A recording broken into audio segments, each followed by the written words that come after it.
Severe thunderstorm warning for Moore County in central North Carolina, southwestern Harnett County in central North Carolina, southeastern Montgomery County in central North Carolina, Lee County in central North Carolina, north central Hope County in central North Carolina, until 8:45 p.m.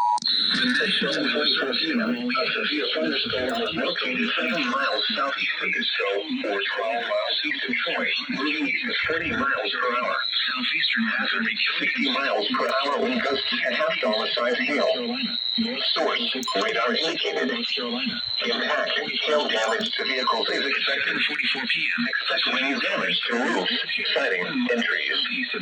Locations impacted include Sanford, Seven Pines, Carthage, Pinehurst, Pisco, Whispering Pines, Broadway, Robbins, Foxfire, and Kinder. Prepare immediately for large hail and damaging winds.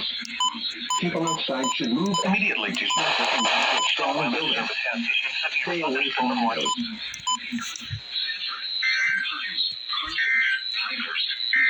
Whispering Pines. The National Weather Service in Raleigh has issued a severe thunderstorm warning. Prepare immediately for large hail and damaging winds. People outside should move immediately to shelter inside a strong building. Stay away from windows. Central North Carolina, north central Hope County in central North Carolina until 8:45 p.m. The Grocer, if you can